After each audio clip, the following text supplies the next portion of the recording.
Good afternoon, everybody, and welcome. This event is designed to help you travel without flying, and it's organised by Flight Free UK. We're a charity. We encourage people to travel without flying, and we give inspiration for those flight-free journeys, as well as information about the climate impact and all those emissions that you're saving by avoiding the flight. So I'm really pleased that we've got some fantastic people to help you with your travels. First, I will introduce Mark, who I'm sure is probably the most well known to most of you.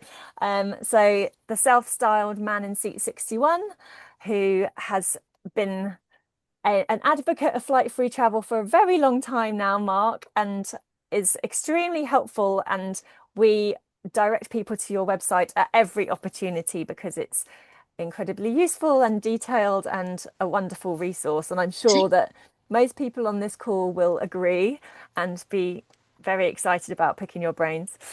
We've also got the fantastic Liz McClarnon. So Liz is the no-fly traveller on social media. And how long is it since you last took a flight, Liz? How long have you been doing 16 this? years. Oh my gosh. Okay, so that is a huge amount of experience of doing flight-free travel. So yeah, we can't wait to hear from you as well. And then finally, Paul. So Paul from Byway. And Byway is a platform that many of you as well might be familiar with because Byway will actually book your holiday for you. So if flight-free travel is a conundrum that's a bit too difficult to get your head around, then Paul will do all the booking, accommodation, travel, and everything else. So welcome, Liz, Mark, and Paul. Thank you so much for being our expert panel. And I should also Thanks, Joanna. introduce Harry, who is on the Flight for UK team, who will be looking after you as well today, and monitoring your questions. So the first question from Wyn Jeffrey, who I don't actually know where she's from, but I'm guessing Wales. The question is, we are trying to find a stopping train direct from Corboda to Valencia, but have drawn a blank, even though the rail maps of Spain indicate that one exists. All we can find are the AVE trains, which involve changing in Madrid, which we don't want to do. And so the website they've looked on is the Renfe site, the RENFE site, which I imagine is the Spanish train site, and Rail Europe and the train line. Do you have any advice? And I think that can be more a fairly general question as well, because I find using those websites, it tends to only show you the high-speed trains, but we know those slower trains exist. So does anyone want to come in to that one first, or shall we go? Should we go to Well, Mark I can first? I can explain the issue. Please do. Renfe.com only books one train at a time, or connections that have been manually programmed in, which because they're really important and Renfe knows about them. So for a journey like this, on a combination of trains, there isn't. I don't think there is a direct train. You actually need to book in stages, which means sort of knowing what the route is in the first place. The fast way of doing it will probably be Cordoba, Madrid, and Madrid back to Valencia. But to do it the slow way means breaking the journey down into stages. I can't quite remember what the stages are for Cordoba to Valencia, but it'll certainly involve a change in Alicante. Paul, you're nodding. Do you know that? Do you know what the stages are? I think it is Alicante. I was just about to have a look on our system and see if I could find it. But I Oh, think I think perfect.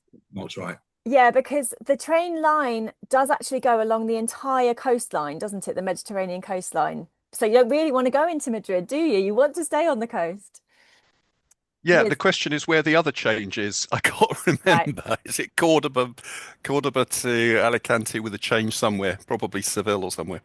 Maybe Paul can That's answer knowledge. by, yeah, yeah, good knowledge. Liz, have you done much traveling in Spain?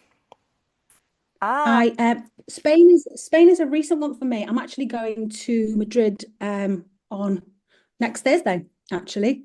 For I have some work out there. So I do tend, because of work, I do tend to stick to the high speeds. So that is yeah. easier for me to search. And I do being a millennial, I do rely on apps a lot. So when Paul and Mark have serious knowledge, I am like, I'll get on my phone, I'll find it for you quickly.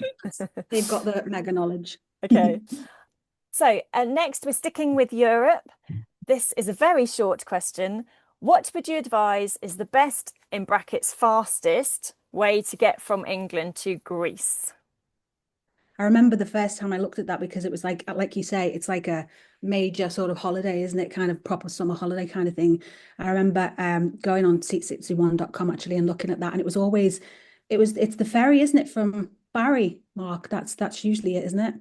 That's right. Unfortunately, I mean, 1984, I took my first trip to Greece, and there were 2 trains a day from Munich to Athens, taking 2 nights and 1.5 days. A Yugoslav sleeping car, German couchette cars, incredible trains, ran hours late, of course. Fantastic journey. But sadly, Greece is cut off. There are no international trains to or from Greece in the 2020s.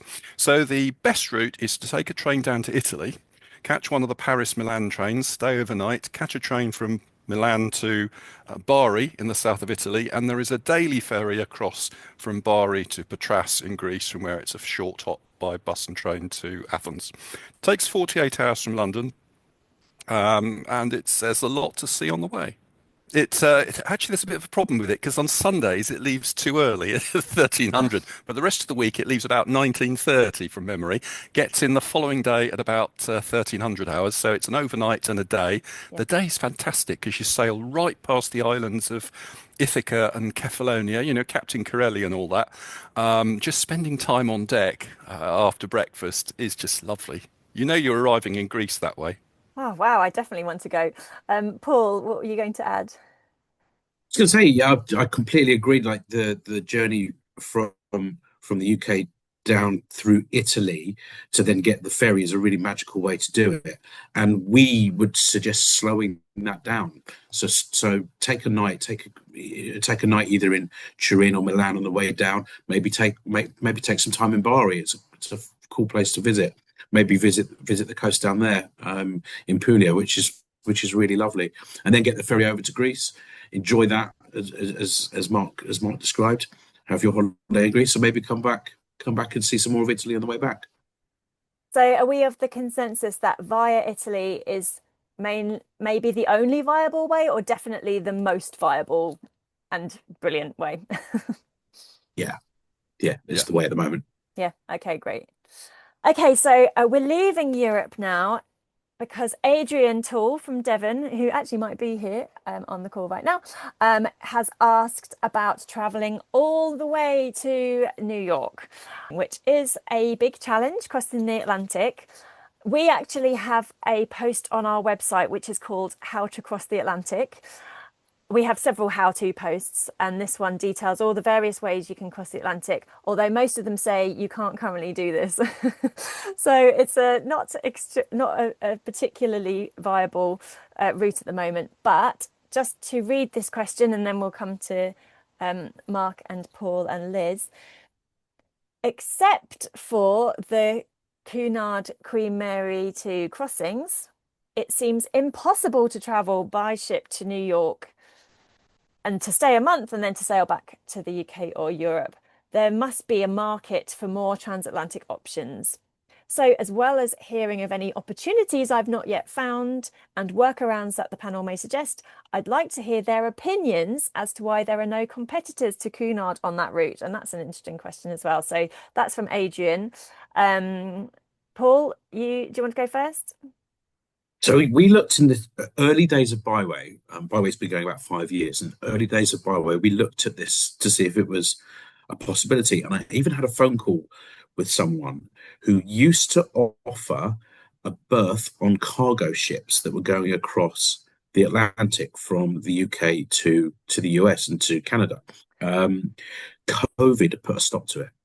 And the reason for that is, imagine you had 3 cabins full of people coming over from the UK to America with millions or billions of pounds worth of cargo on board, and one of those people had COVID and they couldn't land.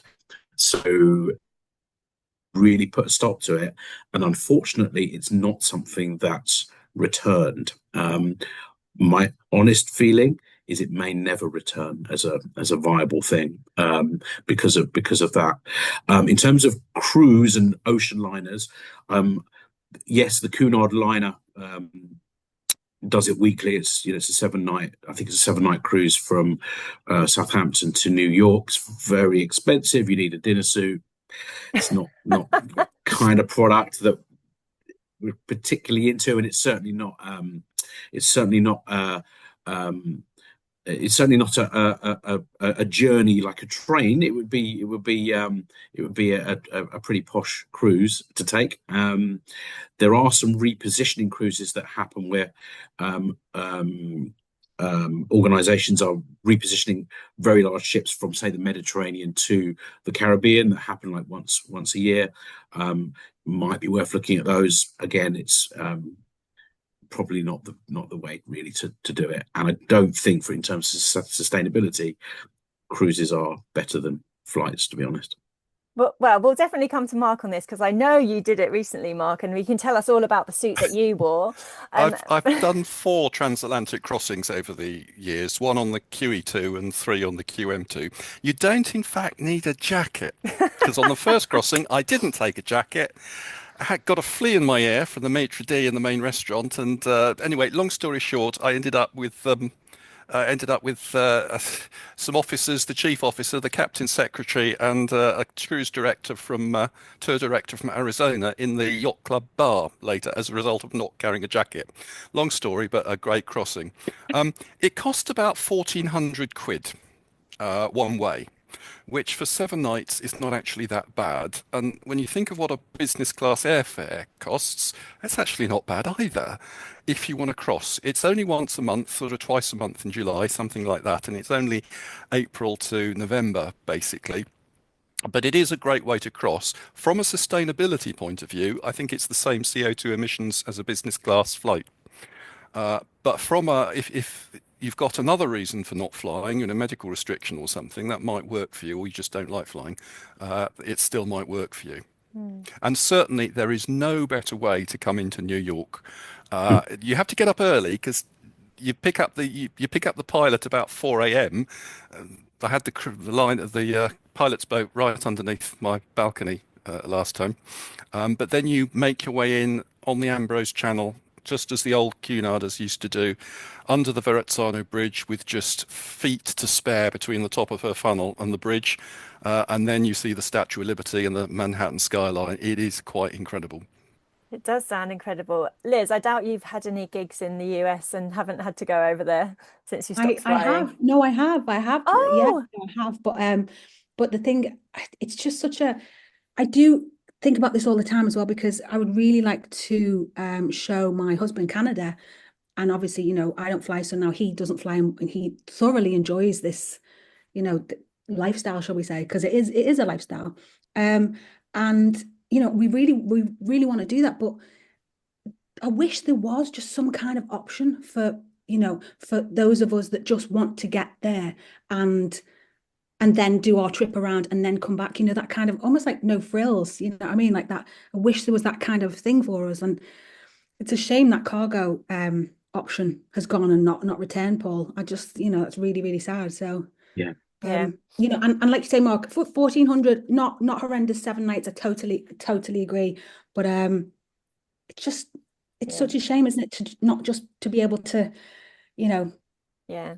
just get there a little bit cheaper. Exactly. And the difficulty is, of course, that we have cheap flights and we are able to go to the US quickly and easily. Although flying to the US isn't that cheap.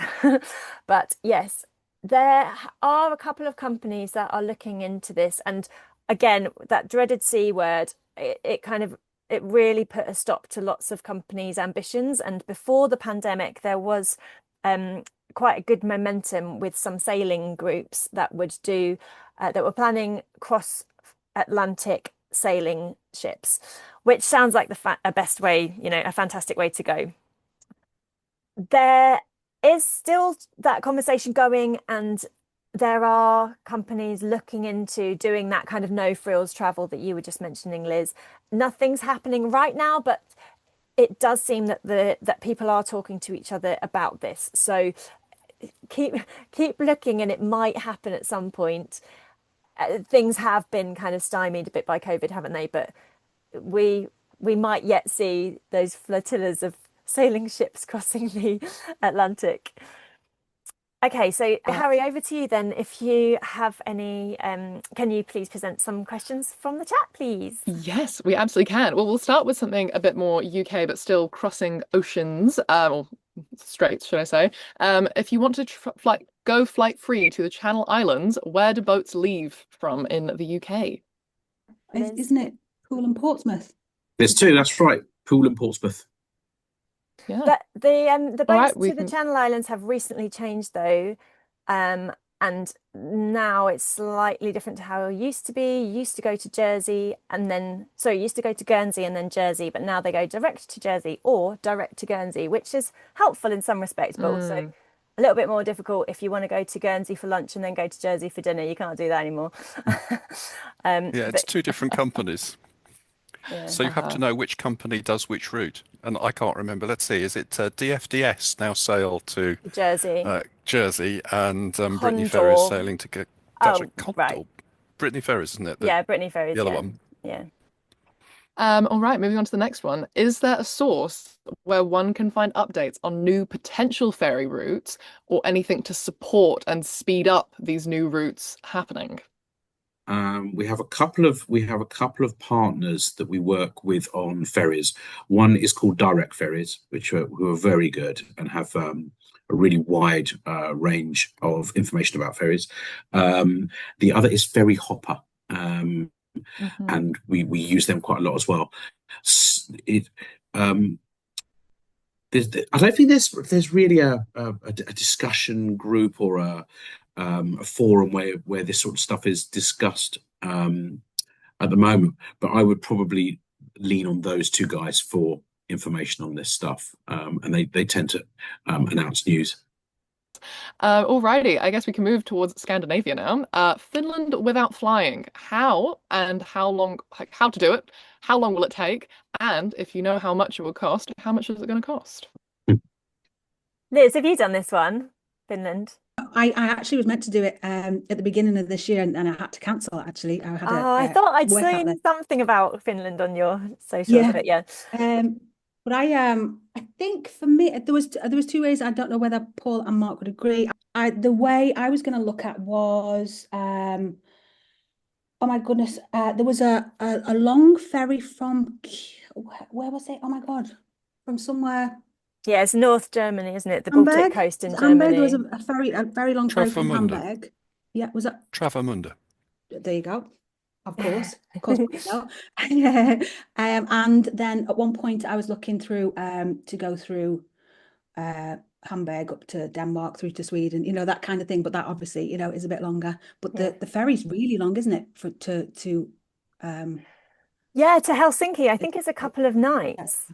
But yeah, I think there's a couple of options. I think those are the main ones. The ferry from Travemünde on the North Germany coast, and then, or you could go through to Stockholm and then take the ferry from Stockholm to Helsinki.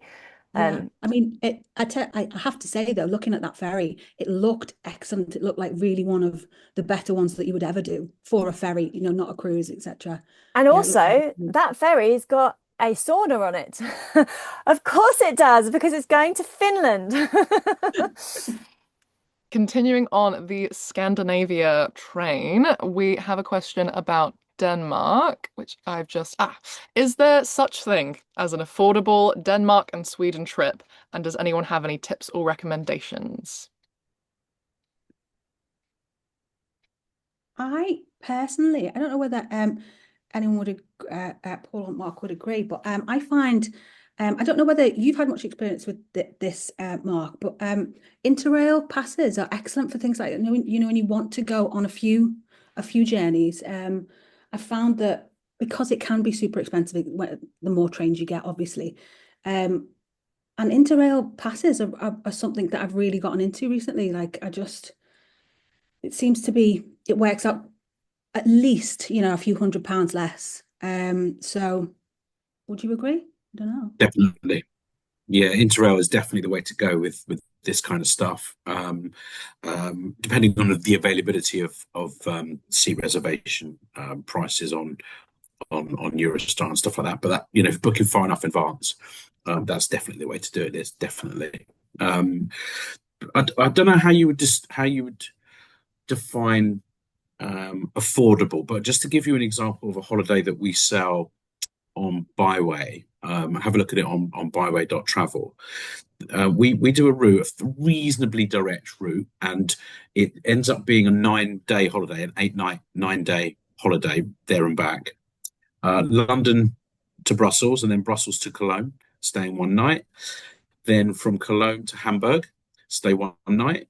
Then go up to Copenhagen, which is your Denmark bit, for a night, and then up to Stockholm for a few nights, and then the sleeper back to a place called Osnabrück, and then you can get back from Osnabrück all the way to London in a day. And we would sell that from about £1,500 per person, and as I say, it's just over a week, 8-night trip, and it's lovely. Fantastic. It sounds glorious.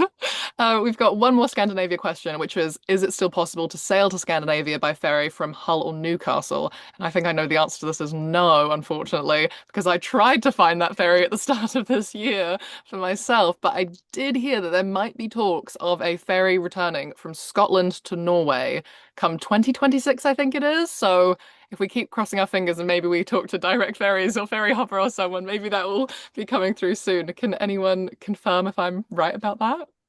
Yeah, unfortunately, the last ferry sailed from the UK to Norway in 2008, just after I took fantastic pictures of it and put it on the site, unfortunately. That's the way it works, isn't it? There are, there is talk of one starting up, but there's been a lot of talk over the past few years. So I can't believe we live in a world without ferries between the UK and either Denmark, Norway, or Sweden. It's absolutely crazy, Yeah. but unfortunately, we do. Yeah. And I don't, it was, as far as I know, it's very much missed. So I don't know why it stopped. And I don't think it was very, I think it was quite busy. So it's very confusing why they do things like that, really confusing. Can I ask a question Yeah. that both Paul and Mark, if you don't mind me saying, butting in on this, both Paul, I think it's interesting for women to understand more about night trains. And I think Paul and Mark mentioned both about getting sleepers. I don't really do sleepers as a woman, just feeling more comfortable, Yeah. traveling daytime, etc. I know that I heard recently that there was a ski train coming and that they do have women only sort of areas, female only areas. What is are there more trains like, do you know of more areas like that, or, that's my kind of question. Well, most of the sleeper trains do now have women only couchettes. So if you want to book in an all-women couchette, you can.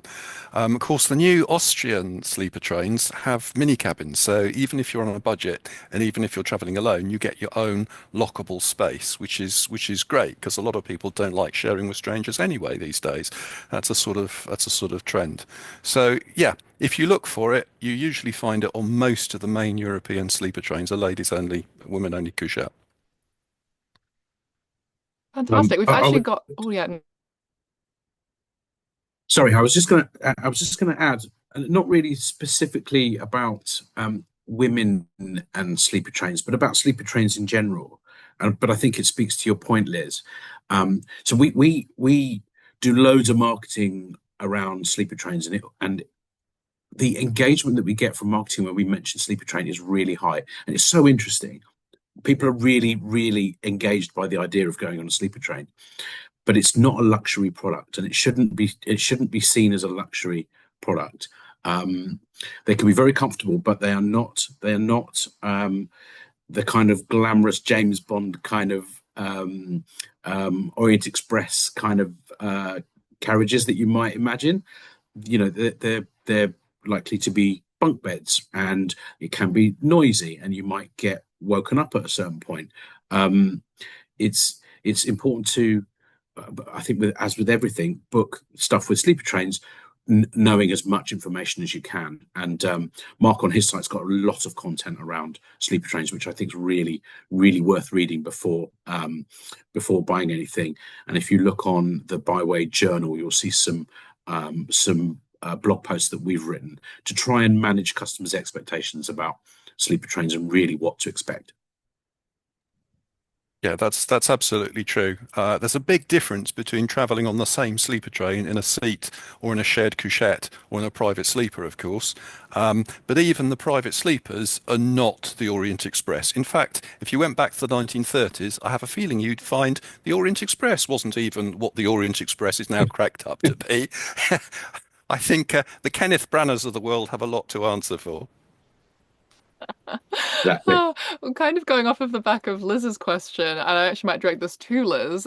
We've been asked if there are any safety tips for people, especially women, traveling by train alone. And I guess speaking from your own experience, if you could, yeah, give us some insight on that.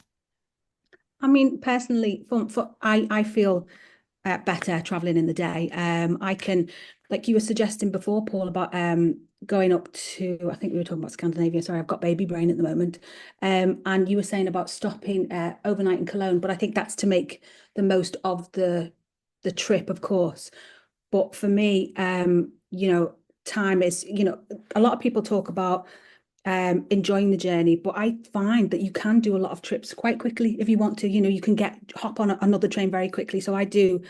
I like to travel in the day, and I can get from London to Hamburg, and be in Hamburg for an early dinner. So I like that kind of thing. Sometimes, and other times I like to take it slowly as well, of course. So for me, it's usually daytime travel, and then staying in particular hotels, in close to the station, but particular hotels, trusted hotels that I know of now, and that aren't particularly expensive as well, which is great. And just sort of getting to know the train staff is quite a usual thing for me, actually. Like having a nice little chat, a little giggle with them. And I kind of feel more comfortable, safe when I have to travel alone then, personally. Yeah, Liz, thank you so do you much. tend to travel for work or for leisure? Both.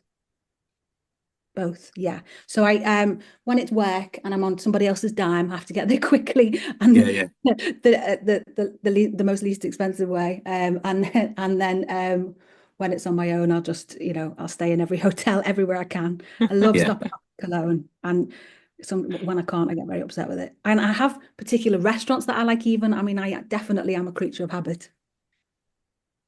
Lovely. All right, we've got a family-oriented question now.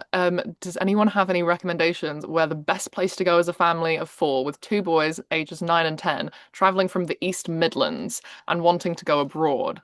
Maybe a beach, maybe not too far, and maybe cost effective if that's possible. So something that's easy to navigate with children that gives you everything. Is there an easy answer for that? Can I tell you the trip that I did with my kids? Which might work, might work. So, okay, so this is what we did, right? And it would work from the East Midlands. So we went London to Paris, and my kids, when we did this, which was Easter, two Easters ago. So my kids were 14 and 12, so a bit older, but not much older. We went London to Paris, had 2 nights in Paris. The kids had never been to Paris before, so we did all of the touristy things like climbing up the Eiffel Tower and the Champs-Elysees and all that kind of stuff. We went from Paris to Zurich. There's a quick train from Paris to Zurich, and Zurich's really cool if your kids are into football because the FIFA museum is there, and if the dad is into chocolate, the Lindt Museum is there. I had to actually leave the Lindt Museum because I felt so sick because I'd eaten so much chocolate. It's a very long story that you don't want to hear. Then we went from Zurich to Lake Como. And the train that goes from Switzerland down to Italy winds its way through the Alps. Some of you will have heard of it, like Bernina Express, Glacier Express. You don't need to pay the money to get on those touristy trains. You can just use the local trains, which run on the same lines, and the view is incredible. It takes all day, and my kids, who I thought would be bored, were transfixed by the views the entire day. It was brilliant. Got to Lake Como. A little town called Varenna. The train stops in Varenna, walk to the accommodation, dump all of our stuff and walk around the lake. Not really a beach, but it's on the lake. and we went from there to Venice via Verona.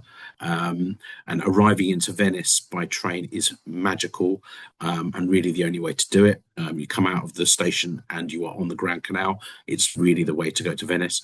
And then we went from Venice up to Munich, and then Munich to Bruges, again chocolate, and then home. And it was an amazing trip. The kids were transfixed by it. They learnt so much. They loved eating food of the country that we were in. They loved double-decker trains. They learnt loads about culture and language and the connectedness of Europe and how the geography all fits together. It was a brilliant trip with kids. I really recommend it. Mm. I happened upon a place that sounds lovely, that Paul. I happened upon a place last year where we decided to get a house for myself and my brother and his family, my mom, my dad, my husband, etc. And the house that we ended up renting, it was just outside of Aix-en-Provence, which is about a 3 and a bit hour journey from Paris. Once you've got to Paris, 3 hours from there. And the drive, I think, from X was about 40 minutes to where it was. And I can't remember what it was called, but I will tell you so you can put it in like some info. And we happened upon this place that was kind of like a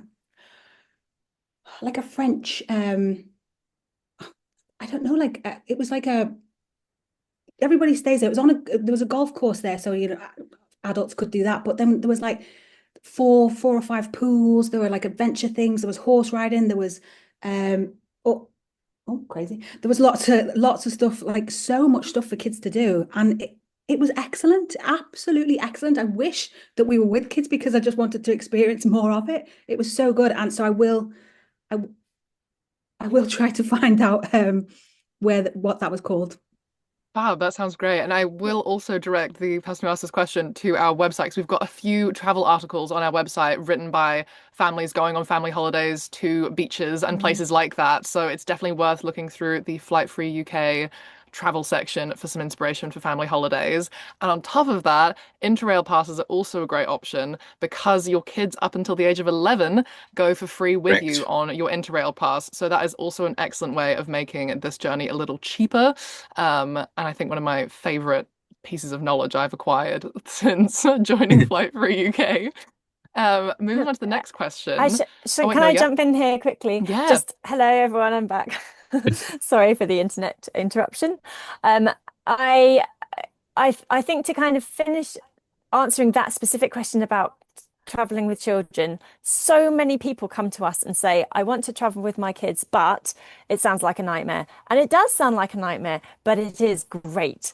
As Paul said, kids love trains and they are transfixed by what's going on out of the window. We've got a post on our website, as Harry hinted, which is how to travel with kids, which gives a few tips from parents. And it's things like even as basic as giving the children a backpack each or a little wheelie suitcase, allowing them to help carry the luggage and feel like part of the family doing that, and part of the whole thing. Take as much entertainment as you possibly can. iPads for quiet times, colouring and cards for slightly noisier times. So there's so many different things you can do. There are trains that cater specifically for children as well and have ball pits and slides and things on board. But I think the most fundamental answer to that question is just do it because the kids are going to love it. Yes. Can I emphasize that? Don't underestimate your kids. When my kids were much younger, single digits, we took them from London to Italy, London to Milan in a day. Now we gave them, we split it for lunch at the Trembleur. My son now judges every restaurant by the same standard. It's a fantastic restaurant at the Gare de Lyon. We then took them on something parents think they shouldn't, a 7-hour TGV journey from Paris to Milan. Got in at 10 to 10 at night. Conventional wisdom says your kids will be knackered, they'll be asleep, you'll be carrying your luggage and your kids to the hotel. No. Opposite problem, they loved it. They were up enjoying it for the whole journey. In fact, definitely opposite problem. They were hyper and we couldn't get them to sleep in the hotel till gone midnight. So you may have a different sort of problem from the one you think you're going to have. my brother said very similar actually about how, because they do fly away. He's got a young family, and he said that do not underestimate the space you get on a train. If Yeah. you've got kids and you've got a table, it's the difference with that on a tiny flight, sorry, no legroom on a flight with children is just mind-blowingly different, isn't it? Absolutely. We were around a table for four, so it was family time. It was time together as a Yeah. family, playing games, reading, looking at stuff, chatting. It was absolutely great. One other Very point, and you've reminded me of it, Harry, is the Interrail app on your device. Um, Honestly, my children were much more adept at using the Interrail app than either me or my wife were. They showed us how to do it. So I really think the technology, they find it so intuitive that they're just at home with that kind of stuff. excellent point there. Absolutely. All right, moving on, 'cause we've still got so many questions and not a lot of time. What can we do to help train travelers feel confident that they'll be looked after if they miss a connection or if one of their trains is cancelled, and getting help finding onward trains? Any tips around that would be very welcome. Oh, no, this is an entire subject in itself because I think there are shortcomings in the way passenger rights apply to rail travel because it's more fragmented than air. So I've got a bit about that on my general European train travel page. There are things that will help. There's something called the Agreement on Journey Continuation, which basically says that even if you've got separate tickets from any of the main operators, and you miss a connection because of a delay, even between the tickets, the second operator will allow you to travel on a later onward train at no extra charge, even with train specific tickets. So don't panic about connections. Make sure you've got enough time to make them in the first place so you don't set yourself up for failure. But if it does happen, don't rush into buying new tickets. Go and talk to the staff, and generally speaking, they'll help you out and sort you out on a later onward train. That's excellent advice. And also, I know we keep going on about Interrail, but when I do have to rush and I can't, like you were saying, Mark, go to staff and etc. I need to get the next train. If I have an Interrail pass, I can just go on to maybe like say, our old friend Deutsche Bahn. we do seem to miss a lot of those because of other trains being delayed. But I I can just book a new seat on the next train, and it's usually about 13 euros, is it? I can't remember. And then sort it out after, because I just need to get, I need to get to where I need to be. So Interrail is always again a good option because you can just then pay for the seat booking on the next train.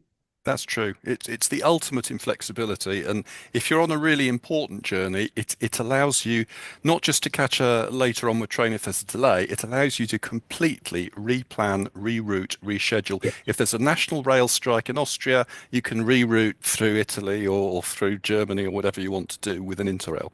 Yeah. Fantastic advice. Thank you. I'm actually getting a train tomorrow, so that's made me feel a little bit better as well. Okay. Most, if not all, UK maps, including Google Maps, are over-focused on roads and don't show railway lines very prominently.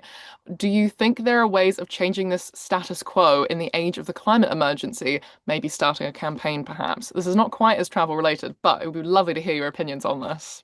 Oh, this drives me nuts because I do an awful lot of sort of studying Google Maps to work out where the railway goes and what I've just passed and what that site is and where the station is. And I don't know, is it because Google is American and they see railways as a sort of background feature, not as major passenger travel arteries that we do here in Europe? It is often difficult to see them. In fact, I often switch to satellite view because usually the railway is easier to see in satellite view because of the bridges and cuttings and its shape than in map view. Yeah, absolutely. Absolutely. I'm agreeing with you on the satellite view where it's much easier to find train lines sometimes.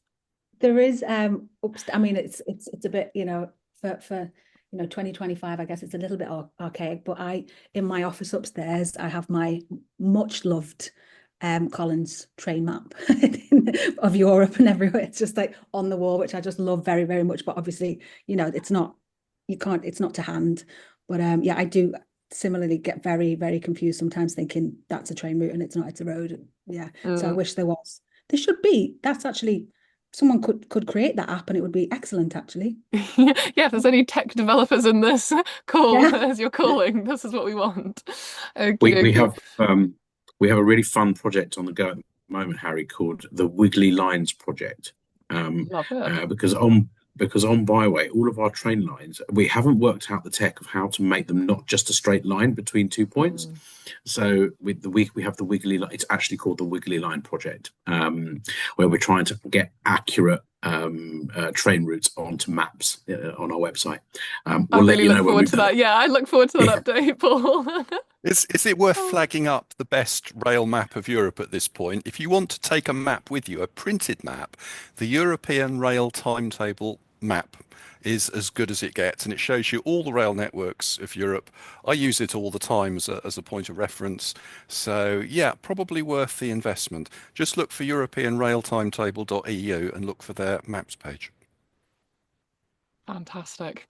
Okay, Turkey. Can we get to Turkey without flying?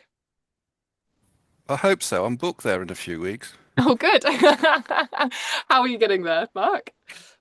Oh, well, we had a family conference, and my daughter wanted to go to Prague and Brasov in Romania, and my son voted for Budapest and Istanbul, and I like Istanbul, and my wife liked going to Istanbul, so we're going to Istanbul. So that's basically it. So yes, we're taking a slow, meandering route down using the European sleeper from Brussels to Prague, using a Prague to Budapest train, an excellent sleeper train with restaurant car from Budapest to Brasov. And then, of course, there is the daily through Kushek car every day in the summer from Bucharest to Istanbul. It takes almost 24 hours, but it's a fantastic journey, and it's got 4 berth compartments, so it's ideal for us. Sounds fantastic. Enjoy your holiday. Anyone else want that to? one that you've done? Because you had your microphone off just then. I don't know if that's one that you've done. Never had been able to go to Turkey yet. No, I can't. Sorry, I can't speak today. I've not been able to go to Turkey yet. No, but I would absolutely love to do that journey. Very, very much. Really fancy Prague. Really fancy Romania. So yeah, a bit further afield. I would absolutely love that. Fabulous. Well, Shall kind of we speaking have on. Oh, yeah. a couple more questions, Harry? Yeah, I Yes. think we've got time for maybe 2 more. Yes, Okay, brilliant. okay. This is probably a good one. I know it should be quick. Any progress on overnight trains to mainland Europe from London? Unfortunately not. I mean, I think realistically we're not going to see any. And the reason is this. Sleeper trains are the most difficult to operate commercially. Now, 2 companies are showing that it can be done, Austrian Railways and European Sleeper. It can be done with a small margin. Once you run the train through the Channel Tunnel and subtract the cost of tunnel access, the cost of HS1 access, the cost of UK border control, the cost of the legally required security scanning, that small margin becomes a loss. And there was a company that in the early days, there was a company that a few years ago actually looked at making a business plan work, and you won't have heard of them because they couldn't make it work. It just won't work. So I think we might see Paris and certainly Brussels becoming night train hubs where we can switch into a night train as we already can for Vienna or Prague or Berlin. But I doubt we'll see through trains from London realistically. I think for now we're all focused on the very exciting news that SBB is looking to do that. That's the first exciting thing, isn't it? That we're actually going to get direct trains to the likes of maybe Switzerland. Yeah, it's a long way away, but still that's very exciting news that we're not all having to change in Brussels or Paris and actually getting a little bit further from London. Yeah, there's just to fill everyone in, it's just been announced actually that there are plans to run further afield, as you just said, Liz. So it's not going to just be Amsterdam, Brussels, Lille, and Paris anymore. It will be further into Germany, into Italy, Switzerland, I think, which would really open up flight-free travel. Is fantastic. Yeah, they're talking about, I think, was it Frankfurt, Anna, and Geneva? I think they want to run trains from London too, which would be amazing. So yeah, the night train thing would be fantastic. And in the early days when they started with the Channel Tunnel, there was that intention, and departure lounges were built all the way across the UK in order to run trains from different parts of the UK in the end, that didn't come to anything. But I went to Prague last week on the European sleeper, and even though, yes, I had to get to Brussels first, that's still quite easy from London. So getting the Eurostar to Brussels, it takes just a couple of hours, and then you don't even need to check in for the European sleeper. You've done your check-in on the London side, so you might not want to keep it a small margin for catching the European sleeper, but you really do just walk up and get on the train. Yeah. So yeah, it's Okay, fab. A couple more questions. Best app for France/European bus schedules, because Google doesn't differentiate between trains and buses. Bus apps? Hard pass for me. I don't know this one. Nope. Did you use, Mark? I don't use buses Don't use really, the unless bus. I'm in a place that hasn't got any Unfortunately, trains. yeah, The trains are we're all just so train fast. lovers. They're Yeah. just, it's just, yeah. So All right. Flixbus must have an app. That Yeah. you think they would. So Hope that's so. Flixbus, Flix bus, which is the kind of go-to pan-European bus slash coach network. So I would recommend investigating that, even though we don't know the actual answer to that either. Sorry. No, sorry. Okay, and then a very exciting one. Do you have any advice on how to get to the Middle East without flying? Egypt, Israel, Jordan, Lebanon, etc. Seems like there's still no ferries in the Mediterranean going that way. Very difficult. Yeah, Yeah. it is. I took a ferry to Egypt. I went from London to Cairo and back in 1990, but shortly afterwards the ferry, the Adriatic Line ferry, stopped. There are no ferries across the Med now. Loads of cruise ships going around in circles, but no actual transportation ships. I've been to Syria and Jordan and got as far as Aqaba by rail from London and back 2005, but of course we've got the war in Syria. You can get to Turkey. You can actually theoretically get to Iran. You won't get a visa, of course, and might be arrested when you get there as a Brit, but you can physically, with trains, you can do it. Okay, so it seems like it's still a very tough one for that. And then I guess last one, any of your favorite websites, apart from obviously the Man in Seat 61, Byway Travel, and Liz's Instagram account, and Flight for UK's website, any other websites that we recommend for people to check out? Well, we've got sorry.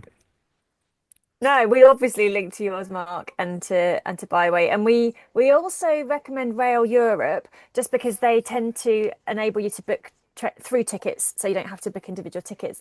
Except recently, I found Rail Europe to be a bit lacking, so that's perhaps not top of our recommendation list anymore. But Trainline is good. That shows you, it just enables you to book that long journey through a single website and get your tickets all kind of sorted in one package. But yeah, there are plenty of apps in development, but none has come to the forefront yet. So we'll be definitely shouting about it when they do. Just a shameless plug that mine's in development, my website, just for it's just things like, it's not, I don't even know the basis properly of it now, but it's just all things, flight free, just, things that have been on galleries of places and, just things like that, really. So that's on its way. But is that like advice and practicalities, or is it going to be, can people plan their journeys through it, or is it just that's the hope. Yeah. Oh, fantastic. Okay. Well, good luck. It's getting all of those bits together. It's I didn't realize how confusing it could be. Yeah. Okay, well, let's see if everyone in the chat has any favorite websites. Pop them in the chat so that other people can have a look at them. And we'll end with asking all of you guys if there are any trains being returned or being launched that you guys are excited about. So if you've got a route that you are excited to go on, tell us that to wrap things up. Mine's just, I can't wait for that. The getting further afield from London, really. That's my great thing. Liz, I saw that you posted recently about the direct train to Porto, which I'm personally excited about. Yes, for the World Cup. Yeah, that's really exciting. So they said by 2027 or something, it's going to be reduced to 6 hours from Madrid, and then by 2030 it's going to be reduced to 3 hours, from 10 hours to 3 hours, because as we all know, Portugal is just it's not easy to get to, is it really? It's as easy as other places are in Europe, and I just can't wait for that. You're so right, Anna, definitely. I'll be on that train. Yeah. Paul and Mark? Well, I've just come back from Estonia, and a new train service has just been launched between Vilnius, Riga, and Tallinn. The three operators have coordinated their timetables and introduced through tickets. So what was only possible by bus for the past few decades suddenly becomes possible by train, and it was an excellent journey. So I recommend the LTG hot cheese and ham sandwiches. They're really good. Go on, Paul, finish us off. Well, a few weeks back, it was my wife's 50th, and we took the kids to Disneyland Paris for the weekend. And Eurostar stopped the Disney service. So we had to go into Gare du Nord, change to Gare de Lyon, and then get the RER down to Marne-la-Vallée, which was absolutely fine. But I would be really excited for Eurostar to reintroduce the Disney train, because that was brilliant. And do you know what? Walking into St Pancras and seeing Disneyland on the departure Totally.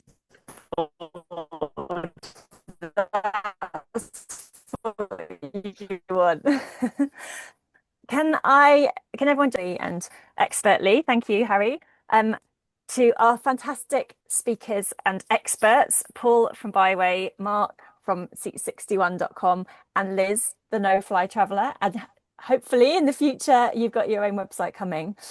And I want to just conclude this by saying there have been so many wonderful stories or experiences that we've shared. One way to ensure that we can travel without flying in the future more easily is simply to create demand for it. If we show that we want to travel without flying by choosing to do so, then things do become easier, and that is sort of pushing in the right direction for making the maps show the rail routes more, and for bringing back those ferry routes that we no longer have, and bringing back those night train routes that we don't have anymore. So please do continue to travel without flying, and our experts are always on hand if you have any questions, either through social media or through their websites, and I'm sure they'll be very keen and pleased to help you. And also Flight Free UK as well, you can ask us anything at any time, and please do. So thank you so much for attending. The recording of this will be available online. We're running more events in the future, so please do keep an eye out for those. But yeah, once more, thanks so much, everybody. Thanks to our panelists, and safe travels and stay grounded. Thank you, Thanks, Anna. everyone. Bye.